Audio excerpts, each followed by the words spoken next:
2027ರಲ್ಲಿ ಹಬ್ಬದ ವಾತಾವರಣ 3ನೇ ತಾರೀಕುವರೆಗೆ ಅಂತ ಹೇಳುತ್ತೆ.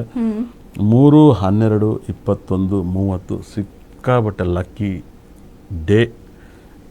ಯಾರೆಲ್ಲ ಹುಟ್ಟಿದ್ರು 100% ಲಕ್ಕನ್ನು ತಂದುಕೊಡುತ್ತೆ ನೋಡಿ. ಭಾಳ ಎನರ್ಜಿನ ತಂದುಕೊಡುತ್ತೆ. ಇವರೆಲ್ಲ ತುಂಬ ಕಷ್ಟಪಟ್ಟು ಲೈಫಲ್ಲಿ ವೆರಿ ಸಕ್ಸಸ್ಸನ್ನು ಕಾಣ್ಬೋದು. ತುಂಬ ದೊಡ್ಡ ಸಕ್ಸಸ್ ಇದೆ ಈ ಡೇಟ್ ಅವ್ರಿಗೆ.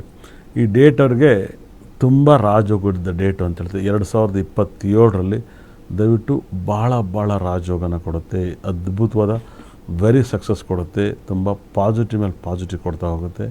100% 3/12/21 ಅನ್ನೋ ಜಾಗದಲ್ಲಿ 2027 ಅನ್ನೋದೊಂದು ನಂಬರ್ ಹಾಕಿ ಸರ್.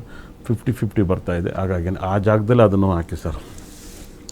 3/12/21/30 ತುಂಬ ಬೆನಿಫಿಟ್ ಮೇಲೆ ಬೆನಿಫಿಟನ್ನು ಕೊಡ್ತಾ ಹೋಗುತ್ತೆ. 100% ವೆರಿ ಸಕ್ಸಸ್ಸನ್ನು ಕೊಡುತ್ತೆ. ಏನಕ್ಕೆ ಈ ನಂಬರ್ಗೆ ಇಷ್ಟೊಂದು ಯೋಗ ಅನ್ನೋದು ಗೊತ್ತಿಲ್ಲ.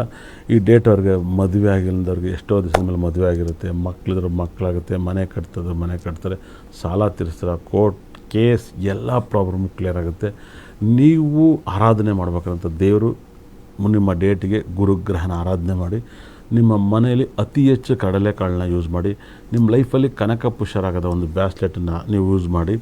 ಭಾಳ ಅದ್ಭುತತೆ. ಮತ್ತು ಸ್ಟೋನನ್ನು ನಮ್ಮಲ್ಲಿ ಸಿಗುವಂಥ ಗುರುಗ್ರಹದ ಬ್ಯಾಸ್ಲೆಟನ್ನು ಯೂಸ್ ಮಾಡಿ. ನಮ್ಮಲ್ಲಿ ಸಿಗುವಂಥ ವಾಸ್ತು ಕಿಟ್ಟನ್ನು ಎಲ್ಲ ಡೇಟ್ ಆಫ್ ಬರ್ತವರು ವಾಸ್ತು ಕಿಟ್ಟು 12 ಸ್ಟೋನ್ ಇರುತ್ತೆ. ಇದನ್ನು ಯೂಸ್ ಮಾಡಿ. ತುಂಬ ಪಾಸಿಟಿವ್ ಆಗುತ್ತೆ. ಖಂಡಿತಲ್ಲೂ ಕೂಡ ನಮ್ಮಲ್ಲಿ ಸಿಗುವಂಥ ವಾಸ್ತು ಕಿಟ್ಟನ್ನು ಯೂಸ್ ಮಾಡಿ. ಮತ್ತು ಈ ಡೇಟವ್ರಿಗೂ ತುಂಬ ಯೋಗ ಇರೋದ್ರಿಂದ ಗುರುಗ್ರಹದ ಸ್ಟೋನನ್ನು ಯೂಸ್ ಮಾಡಿ.